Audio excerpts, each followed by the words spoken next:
Welcome back, everyone. It's time for episode 34 of Customers Who Click. Today, I've got Mae Karwowski with me to explain influence marketing, how it's changed over the years and how brands can make the most of it. Influence marketing is such a powerful channel, but you've got to do it right. You've got to do it well, obviously. It's really easy to make mistakes and treat it like any other marketing channel. I think a lot of people treat it like a performance marketing channel, but it's really not, and I'll let Mae explain why. Hi, Mae. Thanks for joining me on the podcast. Can you tell us a bit about yourself, a bit of your background, and why you're doing what you're doing at the moment? Thanks so much for having me, Will. Yes, so my name is Mae Karwowski. I'm the CEO and founder of Obviously. We are an influencer marketing agency and tech solution. So we primarily work with large brands who want to really identify the right influencers for them, be able to work at scale. So working with hundreds to thousands of influencers at a given time. And they really want a full service experience. So we handle everything end to end, and we make sure that our brands can really focus on their own marketing strategies. Cool. Okay. So at the moment, what's a standard day look like for you, ignoring coronavirus and that sort of stuff? But I know I have a little more time at home because I don't have a commute anymore, which is nice. But other than that, I am, primarily doing financial planning, talking to our clients, talking to our sales team, our client success teams, really trying to identify trends within the data and within, anecdotally with influencers and with our clients to really understand what's happening next in influencer marketing, and where's the space going and where do we need to be positioned within that evolution. Cool. Sounds great. You mentioned data there. It's something I'd like to touch on in a bit. But do you want to just kind of tell us a bit more about influencer marketing generally? Because I know it's something that's been around for quite a while now, but I feel maybe there's we'll get into misconceptions later. But yeah, it'd be good to get your opinion and your view on what influencer marketing is, how it works, who it works for, that sort of thing.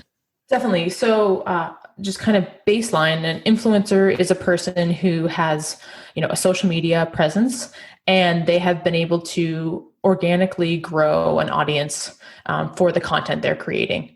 And there's a lot of power in that because that person has an audience that really cares about the content that they're putting out there, whether it's on a really niche topic like scuba diving, or whether it's on a more mainstream topic like how to raise your children.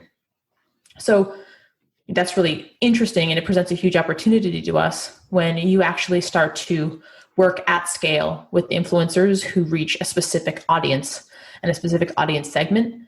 And you then start introducing those influencers to brands that want to get in front of that audience segment as well. And we can do that at scale because there are billions of people on these social channels, and we have access to the data as to who is following which influencers and who is really driving purchase decisions, who is actually, driving people to consider a new brand or to buy their products. And when you have access to all of that data and all of those influencers and their audiences, it's a really huge opportunity for brands who are trying to get in front of their potential customers. Okay, so can you go as deep or granular as choosing where in the customer life cycle you want to target? So can you identify influencers who are really good at spreading a brand message and getting that kind of almost like a brand exposure out there, and then there are other influencers who are just really, really good at actually selling a product? Yeah, you can. And so, I think in general, working with influencers is great to get your brand on target audience's radar. And so almost all influencers are good at that. So, I follow an influencer who's really big into to working out. She tells me about a new apparel line that she loves to wear. I now know about them. I didn't know about them before. And I now know that someone I follow and think all of her recommendations are great. Now I have a positive view of this new brand that I'd never heard of previously. So I think baseline influencers are great for brand awareness. And that's true if you're working with a very large influencer who has 1 million followers to an influencer who maybe has, 5,000 followers. Now, I think where it gets really interesting is when you want to target people at different parts of the life cycle, like you're talking about. As you go further down the life cycle, you tend to work with smaller and smaller influencers because they have higher and higher engagement rates because their audiences are smaller and their audiences are extremely engaged. So, and then within that, you're looking at who is actually moving product. And so we do that by actually testing to see when an influencer posts about this, people buy through their link, people buy with a promo code, or there's an indirect lift in that sale of that one particular product, and we're not doing any other advertising around that product at that moment. So I think, we have a client, it's a high-end luxury client. They have an influencer that posts about their handbags, and whenever they post about this particular brand's handbags, they move at least one $10,000 handbag. So you can get that granular, and that's primarily working with smaller, or what we call micro influencers. Now, what makes that more complicated is it's not just, hey, I'll work with any influencer who has 15,000 followers and I'm now going to drive more sales. It really comes down to which influencers are you working with, who makes up their audience, how motivated are they to buy in general, and then how motivated are they to buy in particular for your brand and where your brand's positioned. So that's where all the data and the optimization really comes in that we kind of mentioned briefly at the beginning. Yeah, so do you use quite a data-led approach to identifying which influencers are best for which brands?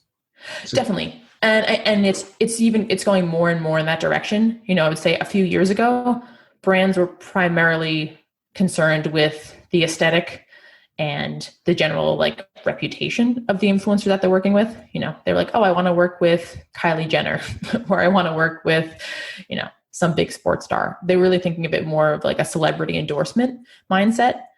And now we've really evolved past that, where we're working with the influencers who are going to drive the desired outcomes for you. And we're also going to make sure that, we fit an aesthetic that isn't off brand for you at the same time. But it is a pretty different mindset that's being driven by data as opposed to just, hey, who do you want to be in your TV commercial? Yeah. I mean, I think when I did a little bit of influencer marketing kind of 4 or 5 years ago, I think, when it was, I guess, still the early days of little agencies popping up to try and manage influencers and bring brands on. And back then there was a bit of this idea that you just wanted to target the guys with the most followers, because if they have the most followers, they have the most potential reach. Right. And there was also, I guess, a bit of maybe pressure from the top as well to say, why are we spending, if we're going to spend money on influencers on Instagram, we want to be targeting the people who have 1 million, 2 million followers, not the people with, 10, 20,000. But then a bit later, what I started to see was more and more people saying, you've got to be targeting the influencers who get the engagement, because they're the ones who are actually give you the value. Right. And I think a big factor of that, and I came from social media and social media management before I started, obviously, and I would see firsthand at the companies that I worked for, social media teams are tasked with a lot of work at a given time. And a lot of people who manage them don't realize just how time intensive that work can be. So a social media team is being told, hey, let's launch an influencer campaign. It could make sense if they don't have much time to pay $100,000 to an influencer who has 3 million followers to get one post to hit that reach, rather than, oh, why don't we work with 250 micro influencers, 5 mid-tier influencers, and have them post over the course of a quarter and measure who's working and who doesn't. Because most internal teams, especially, they don't have the time, and they're not set up to do that correctly. It takes a lot of time to identify the right people, to communicate with them, to negotiate with them, to figure out what product they want, and then ship that product, and then vet the content, make sure it's posted on the right time, and then go back and do all the reporting on that content, and then choose which people you're going to keep working with and who you're not. So I think most brands just were not set up to work with micro influencers, and that's really where we come in, and where obviously has really firmly established ourselves. It's like, it takes a lot to do this right, to do it at scale, and to really use the data in the right way. And it is relatively new. So it's really hard for people to do that without having those technical chops. Yeah, I mean, I suppose you're asking a social media person to take on a whole nother role. They've got to be an account manager. Oh, totally. And like the number of emails, we just did a campaign with 300 influencers. I think we put in the final report, like 17,000 emails were sent over the course of this campaign. It's like, as in just managing it. Yeah, just back and forth between us and the influencers, making sure that like they felt good about it. We answered all their questions, and it's customer service with VIPs who are influential. You have a bad experience with the brand when you're an influencer. Like you don't want to get put on blast by an influencer. You want to make sure they have a great experience with your brand. So stakes are much higher than normal customer service. Yeah, definitely. So I want to talk about maybe some myths and misconceptions about influencer marketing. But both from kind of brands and consumer points of view. I guess from a consumer point of view, do you have any thoughts on that? I mean, I guess the one big thing that comes to mind is whether it's obvious it's an ad or whether someone is being paid to be an influencer but kind of trying to hide it, and maybe that affects trust and things. Yeah, so I think this question is really interesting, and it really kind of breaks along generational lines as well. So I think, you talk to a 17-year-old consumer, you're going to get a much different take than if you're talking to a 45-year-old consumer. And I think that's because the 17-year-old has grown up with influencer marketing, and I saw some stat, it's like 70% of high schoolers want to be an influencer as their job when they grow up, which, talk to a 45-year-old, they're like, that's not a real job. Like for a lot of people don't realize what a big industry it is and how much money actually can be made. Yeah. So I think when you're talking to a younger customer and you see this on like a platform like TikTok, people are really supportive. They think it's cool when an influencer is partnering with a brand that they love. I think it just needs to be one, it can't be like a really tacky or inauthentic collaboration. It needs to really make sense and then the audience is like and we show this in the data, the audience can have an overwhelmingly positive reaction that's usually performed at average or above average compared to, their normal organic, non-sponsored content. The audience is like, oh, that's awesome. You're working with Sephora. Like, congrats. You love Sephora. You love what you do. This is a huge deal for you. And I think when you get to, older consumers, it's really important that the influencer goes really far out of their way to talk about the fact that they're working with a brand and that they're partnering with a brand and why they decided to partner with the brand.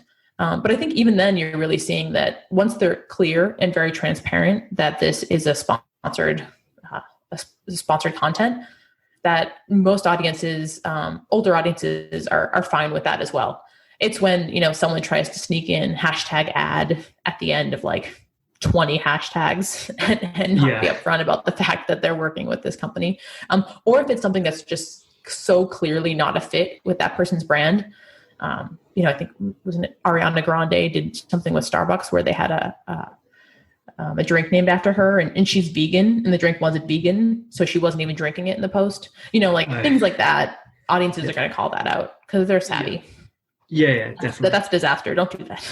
Yeah. I mean, that's the shocking stuff. And it's all those mistakes you see as well, where people have copied and pasted the instructions in as well.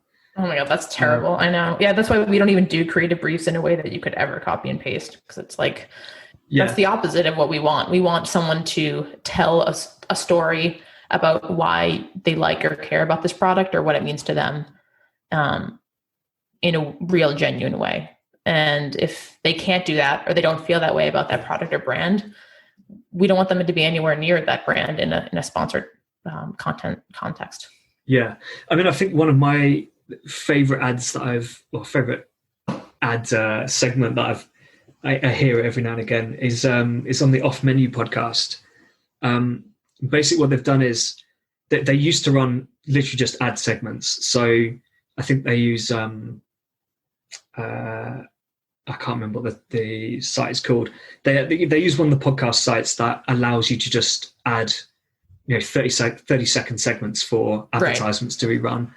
And I don't know if people buy on specific podcasts or if it's like a bidding tool, like a performance marketing tool. But what they've done more recently is the hosts actually do the ads. Mm-hmm. And they do it in a way which does feel like really genuine. So even though they are advertising, the recent one was for a on-demand TV channel here in the UK, but they're talking about the different shows that are on there, and they even relate it back to the podcast at times. So they're saying like, this show is on, and if you remember, we had this guy on the podcast just a couple of weeks ago who was on the show. Yeah, and that's going to perform so much better than just a spliced in ad with a different voice. When, you kind of like, I'd be willing to listen to an ad if it's from like my favorite podcast host telling me what some of their like new favorite TV shows are. Like, that's cool. I'm looking for that content. So I think that, that's something I would engage with, listen to, and pay attention to. And I think that's just what we're trying to do when working with influencers. Is you want to tell a compelling story to an audience that cares about them, and then associate your brand to it.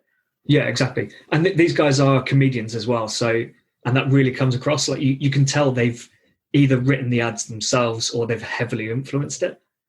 Oh yeah. There's a podcast I listen to where they're just kind of like trolling and making fun of some of the ad copy, but it's hilarious at the same time. And I remember all of the brands that they're talking about. Yeah. It's just so much better than, either having just an ad suddenly cut in and disrupt the podcast, or if they're just given a fixed script to run with. Just another thing I remembered, a lot of TV advertisements here are starting to use celebrities. And in fact, actually, I heard one the other day, which was one of the hosts from that podcast. And I recognized his voice immediately. And it made me pay attention. Having said that, I can't tell you what the ad was anymore. I can't remember what it was, but I just remember hearing his voice. Yeah. I mean, it makes a difference. And I think podcasting is so interesting too, because you just have, talk about engagement with an influencer. When you have a podcast, you have a group of people waiting for and tuning in to a podcast, on a weekly or monthly basis, and really, really knowing and recognizing a person's voice and their viewpoint. And it's actually like it's a very close relationship for the listener. So I think that's like, just a great example of influencer marketing. Just back on the kind of myths and misconceptions, are there any from a brand point of view that you've come across?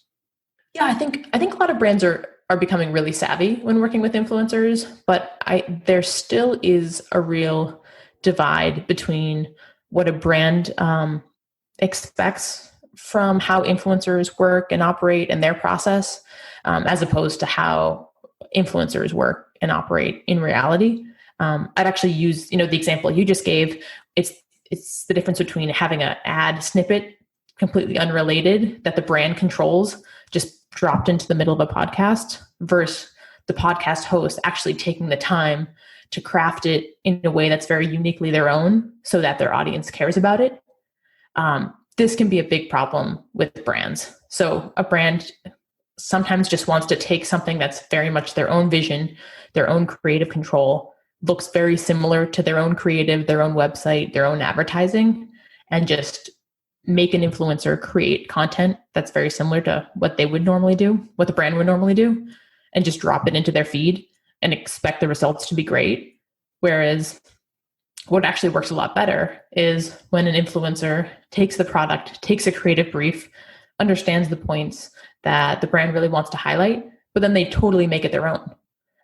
And then when they put it out onto their account, on their platform, on the given platform, their audience sees that this person has really made this product their own and made the product story their own.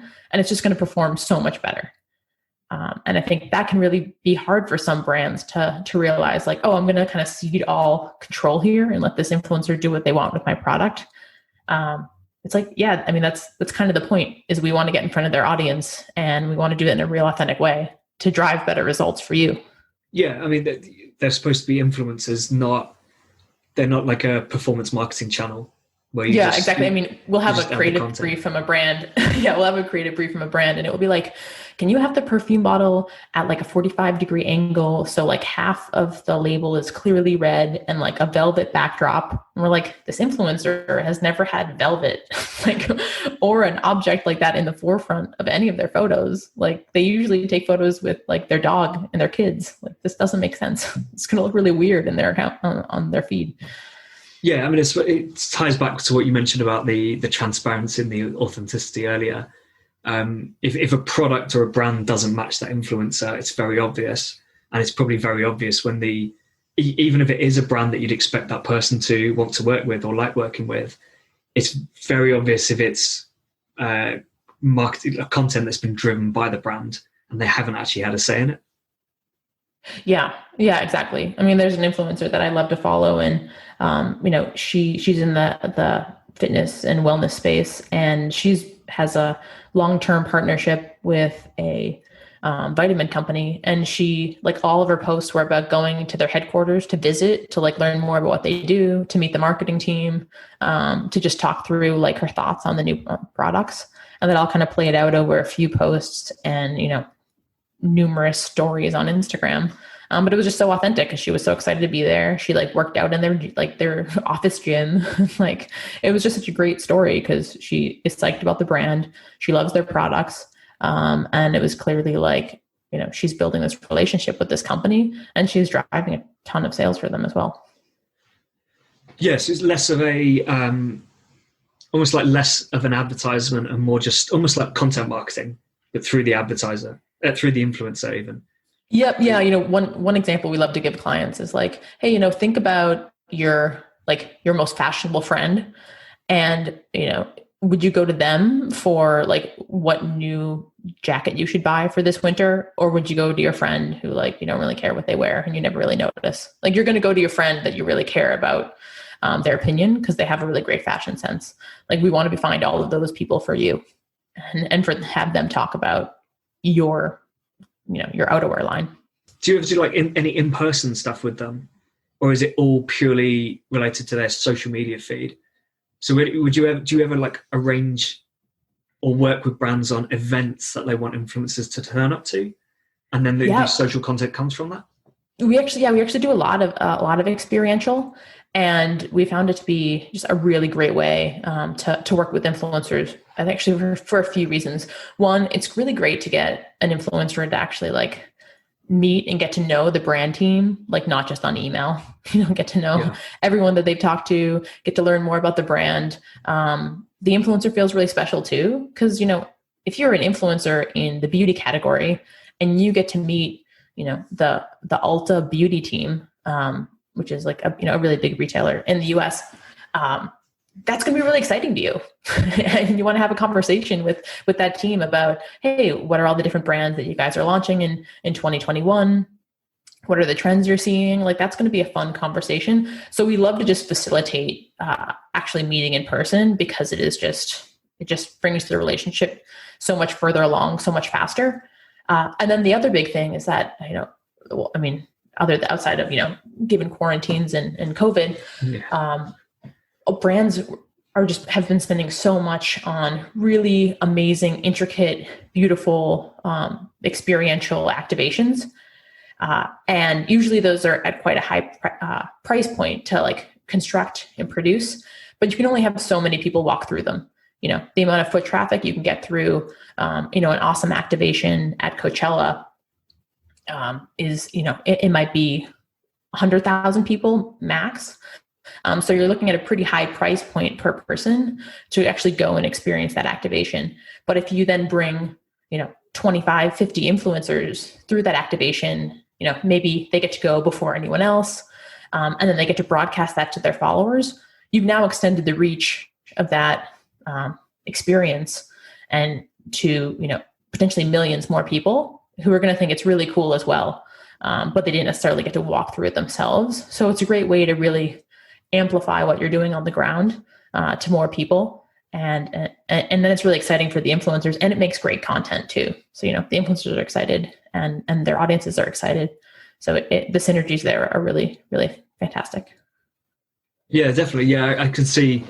Yeah, I like that idea, actually, using influencers just amplify something else that you're working on.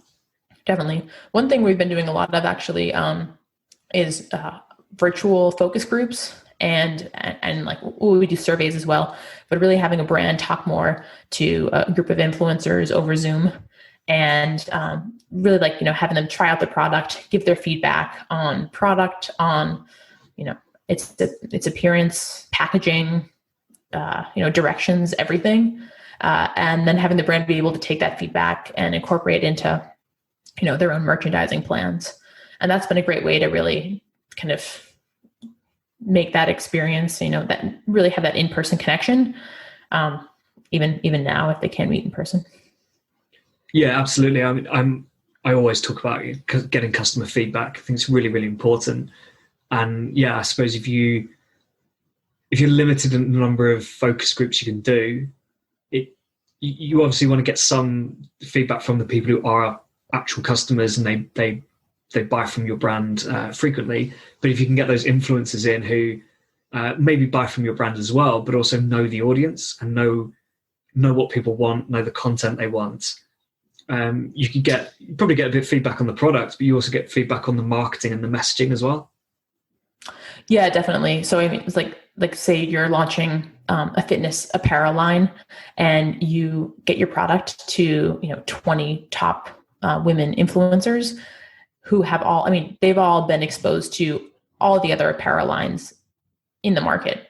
They're going to give you like such specific feedback, not just of like, hey, here's what performs well when I wear it on my channel, but the stretch and the quality of these workout pants are, this one, this is really great. This color isn't so great. I mean, they'll give you super specific feedback because they really are experts in the field. Like they've worn all of your competitors' clothing, and for a living, they tell people what they think about all of the products out on the market. So it's really valuable feedback. And at the same time, you're building strong relationships with very influential people in your field. Yeah. You mentioned being a bit like too prescriptive with the creative as a mistake that brands make. Are there any other kind of big or common mistakes you see brands or marketers making when working with influencers? Yeah, I think not realizing that they're working with an influencer who has their own audience and has certain things that are really important to them when they're growing their own career is important.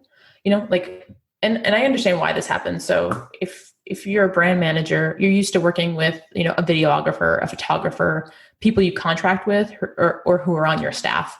You can give them a deadline. You can give them very specific details as to what they shoot. Their sole responsibility is to you and to the deliverables that you want because you're writing them a check. When you're an influencer, you're dealing with a few more variables. One is, are they creating content that their audience is going to like? Is it going to, continue to boost their profile?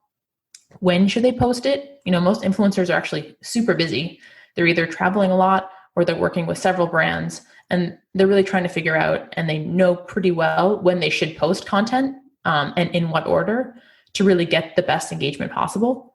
So a lot of times we see brands who are, just overly prescriptive about the entire process, wanting a turnaround time of 24 hours for edits on a photo, for instance, because maybe that's what they expect of their, the photographers on their own staff. But this is actually, an influencer who might be in a different state, in a different country, who also has a lot of other things going on. And we're always looking out to make sure that we have like the right contracting timelines and that the influencers are going to be happy at the end of the day with what they've created, just as much so as the brand is. And I think sometimes the brand forgets like, oh, you really need a happy influencer too, because you really want them to keep working with you. If this goes well, we want to keep working with them, and we want to make sure that it's at a great rate so that it's cost efficient for you to keep working with them. So I think that's really sort of an important part that most brands need to realize as well. Yeah, so treating them more like a partner rather than just like I mentioned, like a performance marketing channel. You don't just upload the requirements, the audience, and you're creative and hit play or hit go. Yeah, exactly. And I think there's just like, and that's really, to the performance marketing point you just made. Like, I think there's so much opportunity with really the synergies between performance marketing and influencer marketing. And there's like just such great ways to amplify with paid what influencers are doing organically. But we need to make sure that the organic content is actually like authentic and organic and is really true to that person, rather than just making it, another ad that you'd put out by a performance marketing team. Yeah. Yeah. So if a brand wanted to get started with influence marketing, or maybe they do it a little bit, but they want to review it, what are some of the key things they need to be considering? So I think an important thing is to really understand what their goals are and how to set them up for success. And once we understand what the goals are, we can really scope our project accordingly. I think one thing that's difficult about influencer marketing when you're just starting out is that, the tendency is just, hey, like, let's do a really small test and we'll test and learn. But the issue is if you're working with, say, 3 micro influencers and they each have 10,000 followers, the maximum number of people you're reaching is 30,000 people. And we all know you're not actually, that's estimated. And, you might be racking up a few thousand likes and comments. If you're a large brand, there's really no likelihood that made a huge dent, or that really,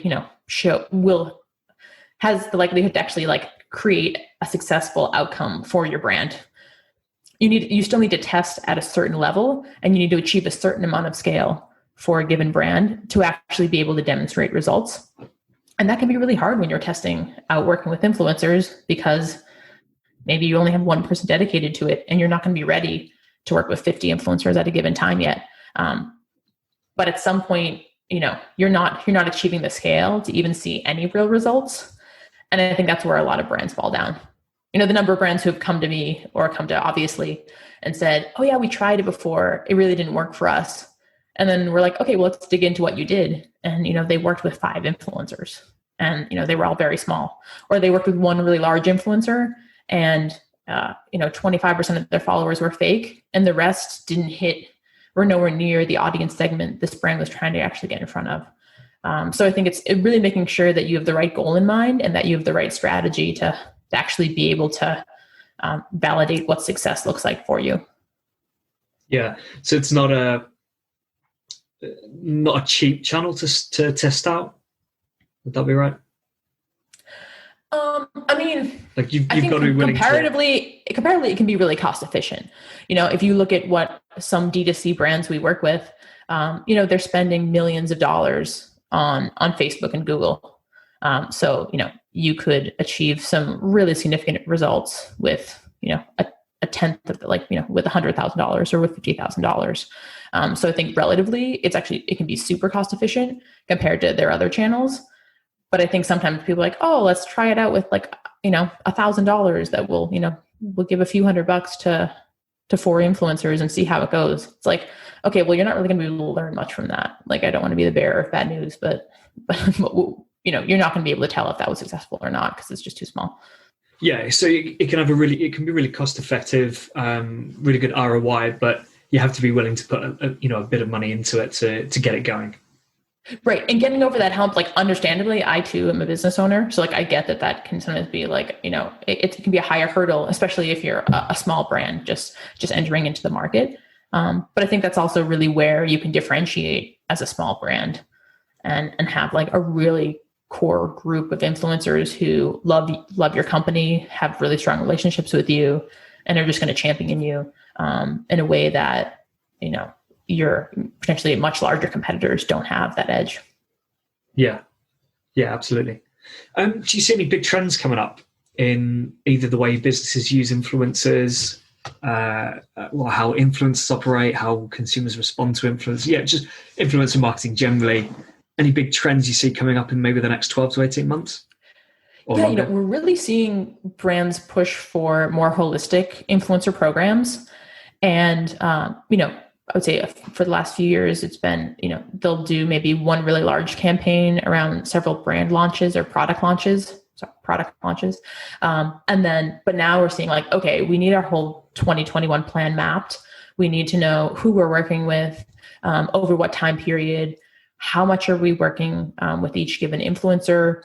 How are we, really seeing who we should continue to work with and who should we, stop investing in?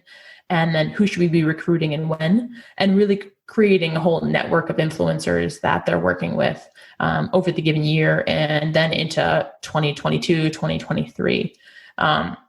So really building out these brand ambassador programs that I think people are talking a lot and using the term brand ambassador program a lot now. But I think we're really figuring out and optimizing on a brand basis, like what does it mean for your company to have a brand ambassador program in 2021? Yeah, so it's less we need to launch this product, who can we get into to be an influencer, and more almost like an always on kind of channel. Right. Yeah, exactly. And so then that raises like new questions around optimization and, who do we work with? Who do we keep working with? Who do we stop working with? And yeah, I think that's a really exciting place to be because you get these long-term brand advocates who their audiences know that they just genuinely love your brand and love working with you. And it's not, oh, I worked with them once and I'm not going to talk about them again. It's like, oh no, this is, one of my stable of brands that I just am continuously working with because I love what they do and I'm psyched to work with them. Yeah.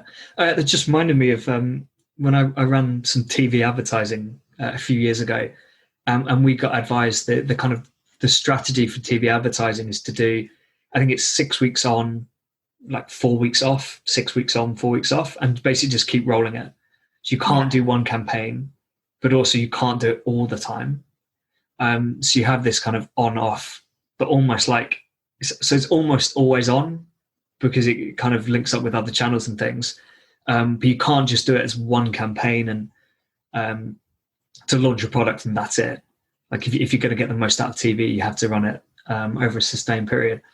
Yeah, I think that's definitely what we're seeing too, and kind of what we're trying to answer. On a per brand, per influencer basis is like, how many times do you want to show this influencer's audience that they're partnering with you? Like what's, when does it become diminishing returns? And when is it most impactful? Yeah. And how do we really tailor the program for the different influencers and audiences you're trying to get in front of? And then, this is going to be, several years of work. But I think, we're really excited and we're already seeing some really great results. Yeah. Just speaking of TV actually, or just like other mediums, do you think influencers will start to get involved in other advertising channels with brands? As part of that brand ambassador thing. So instead of just doing an advertisement for a product, you actually do an advertisement which is the influencers there talking about the product, or almost doing kind of Instagram or TikTok style content, but for TV adverts or Facebook adverts or creative that the brand can use. Yeah, so I think this is a really big opportunity for a lot of brands, and I think it's extremely disruptive as well because we actually already have brands that have influencer content on TV and on billboards and powering their websites, their email, their own social channels. So maybe it's not 100% of all of their other channels, but they now have 25% of their content's created by influencers.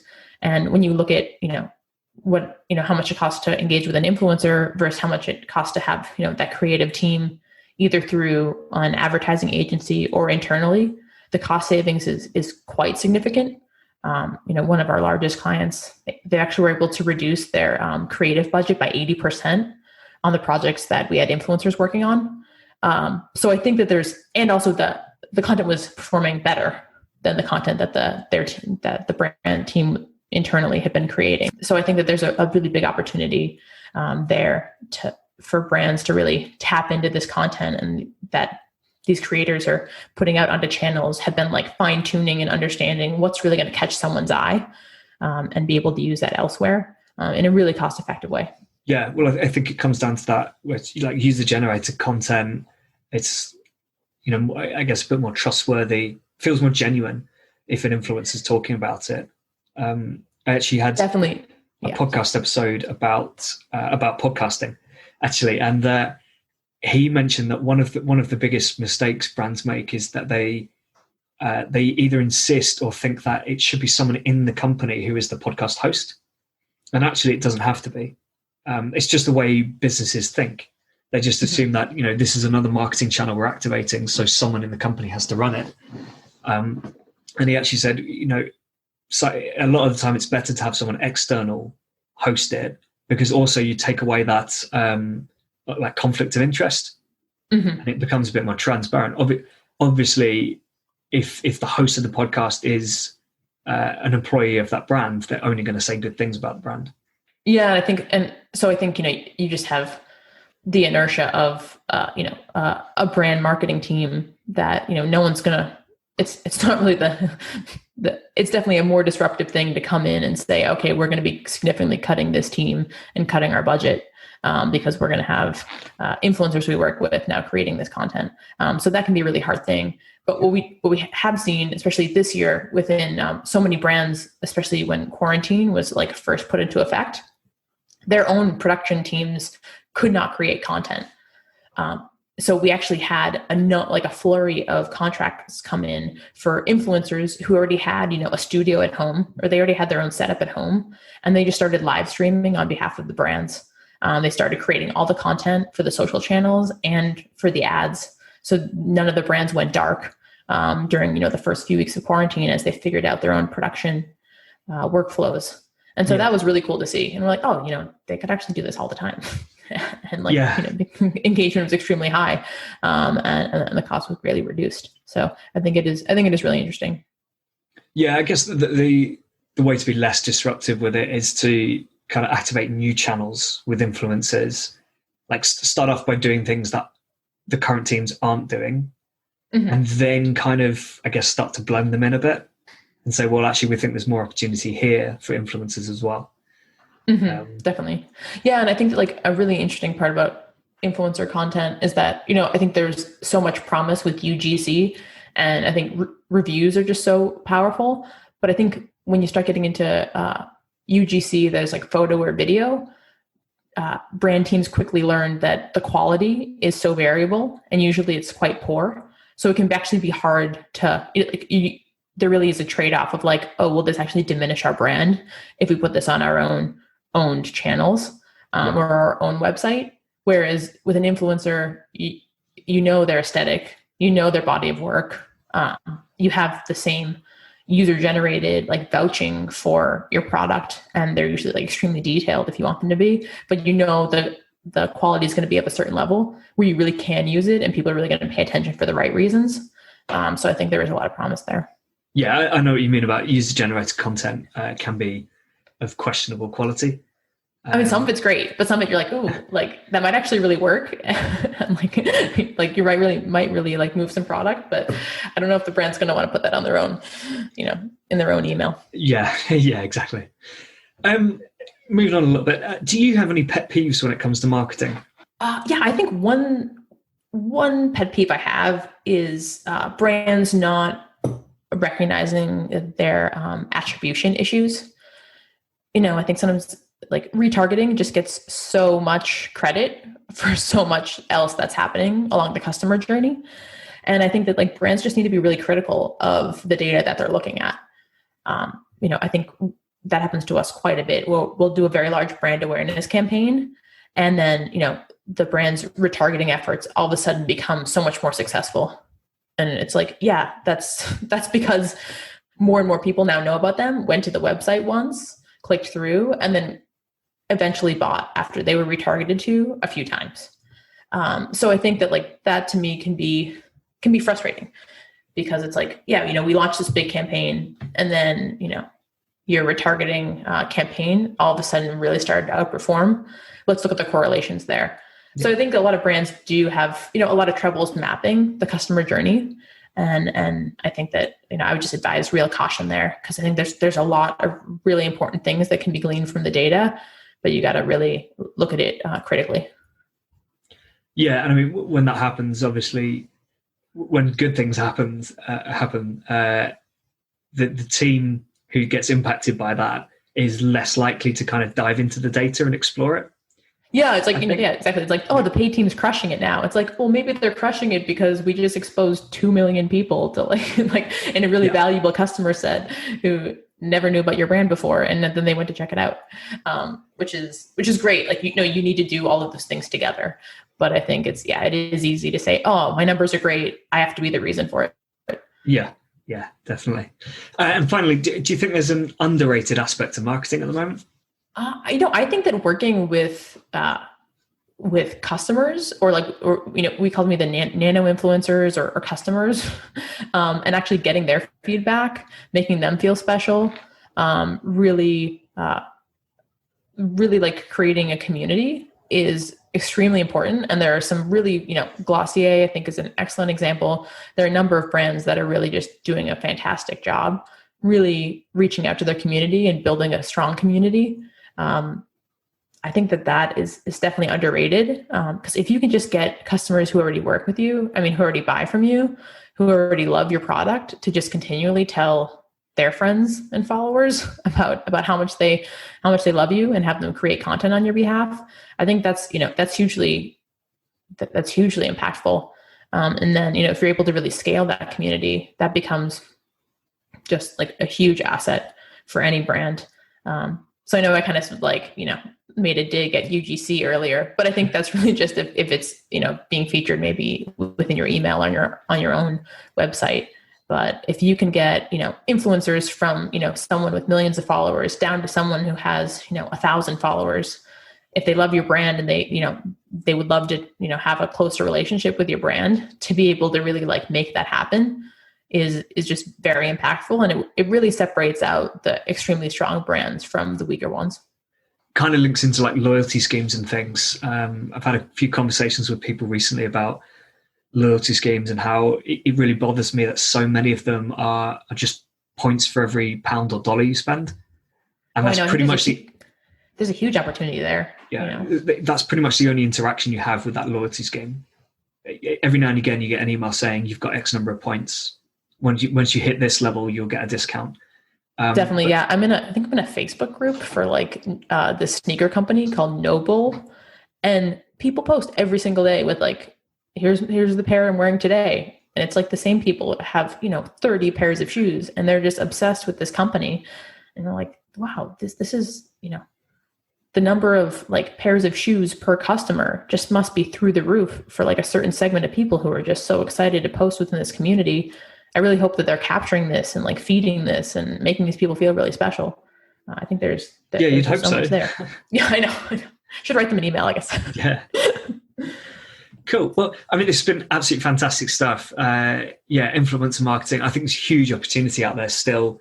Not enough brands, in my opinion, kind of tapping into it.